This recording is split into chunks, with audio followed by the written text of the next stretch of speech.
महिला विधेयक कायद्याबाबत पटोले यांनी प्रतिक्रिया दिली आहे। संवैधानिक व्यवस्थेविरोधात जो जाईल त्याला विरोध करणार अशी काँग्रेसची भूमिका आहे।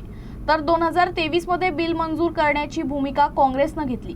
त्यावेळी जनगणना करून जागा वाढवू असं सांगण्यात आलं आणि आता जागा वाढवण्यासाठी दुरुस्ती करावी लागते म्हणून संसदेत विधेयक आणल्याची टीका नाना पटोलेंनी केली आहे।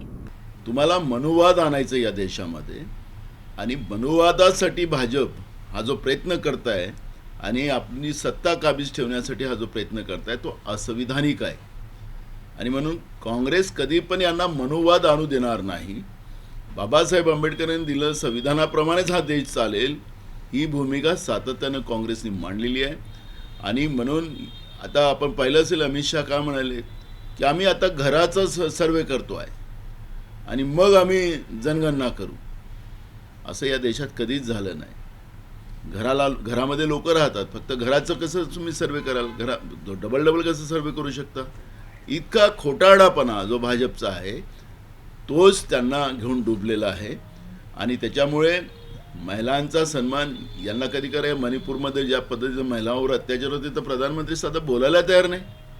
कुठल्या महिलाचा सन्मान करायचं हे निघालेत आणि त्याच्यामुळे मोठी नावं द्यायची, आम्ही नारी शक्तीला वंदन करतो असं बिलाला नाव देऊन त्यांनी ज्या पद्धतीनं OBC, schedule caste, schedule tribe, भटक्या विमुक्त जातीच्या महिलांचा अपमान करण्याचा प्रयत्न ज्या पद्धतीनं भाजपनी या 2 दिवसाचं विशेष अधिवेशन बोलावून केलेलं आहे ते आपण सगळ्यांनी पाहिलं आणि म्हणून त्यांच्या पापाचा इथून अंताची सुरुवात झालेली आहे आणि त्याच्यामुळे त्यांच्या पापाचा अंत सुरू झालेला आहे म्हणून आम्ही सेलिब्रेशन केलेलं आहे।